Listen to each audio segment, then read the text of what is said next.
Let's talk about form handling. So we can currently review all of these articles, but there isn't yet a way to create a new one.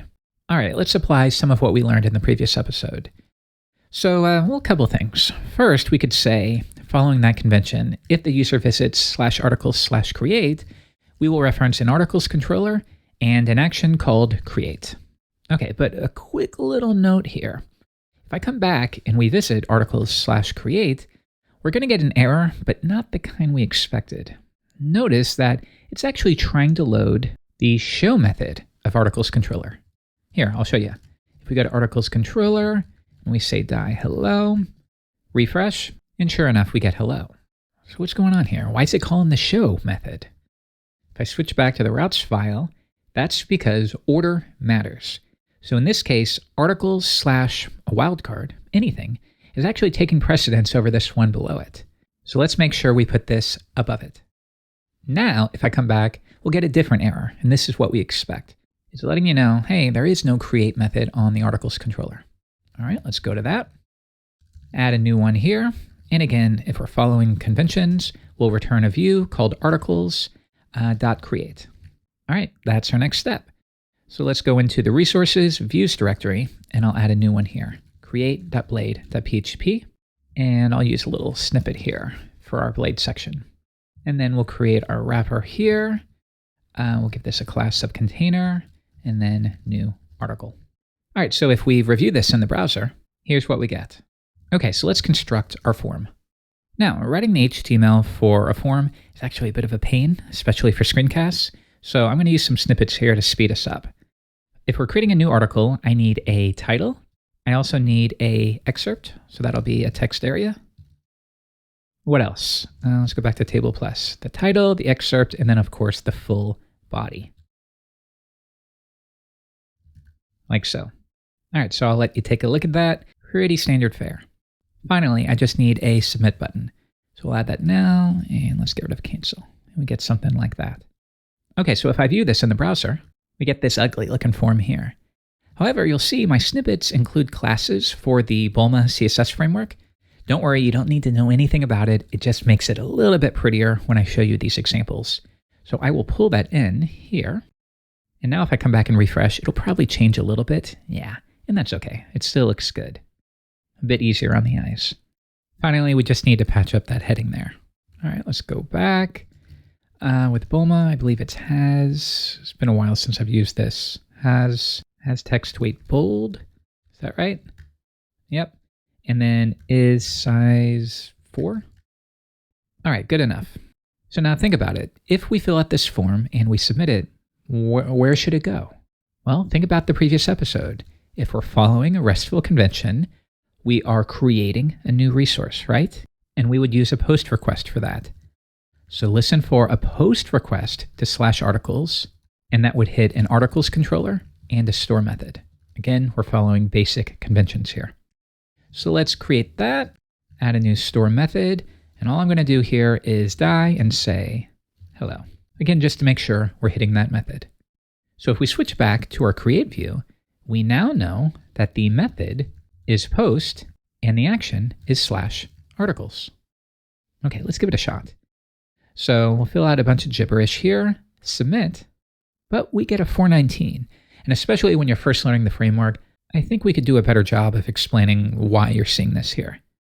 As it turns out, the issue is related to cross-site request forgery. So just come along for the ride for a minute. I'm going to add this new directive here, CSRF. That stands again for cross-site request forgery.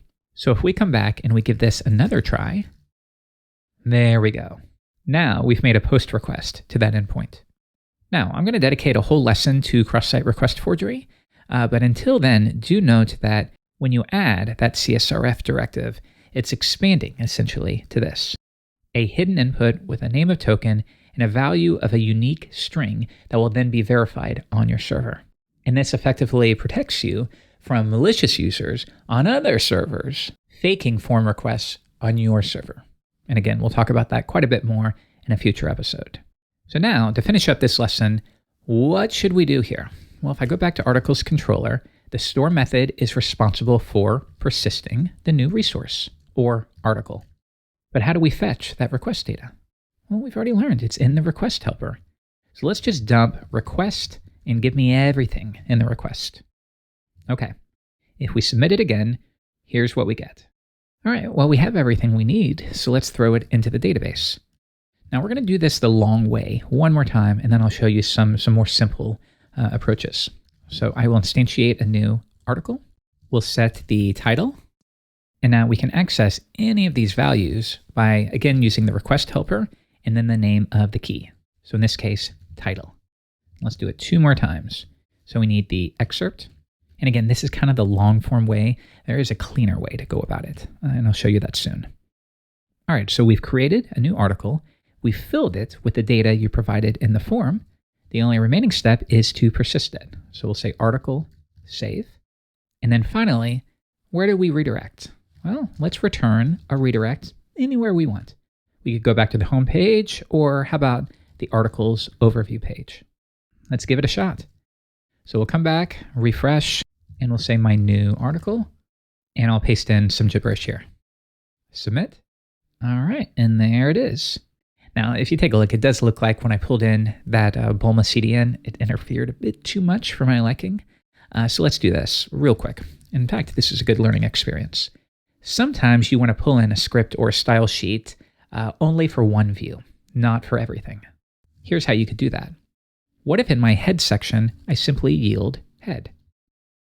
Now, any view that wants to hook in to where we render this head section can do so. So take a look. If we go to articles/create, I'm now going to add a new section for the head, and I'll paste in that import there. Okay, so now we're pulling in Bulma only for that create view. And again, this is only for the example to make our forms look a bit more attractive. So if I switch back, this has now returned to how it was before. But again, if I visit that create view, we are pulling in Bulma through that CDN, and we insert it there. Okay, so we're starting to get a bit more comfortable, but there's countless things I want to go over with you.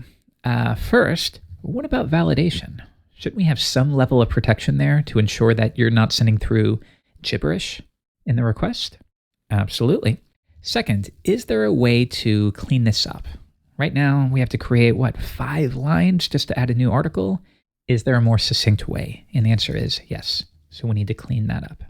Lastly, what about situations where you're not submitting a simple post request? For example, what if I am updating an existing article? Well, there's some issues associated with that as well. So we have a lot on our plate. We'll keep moving forward in the next episode.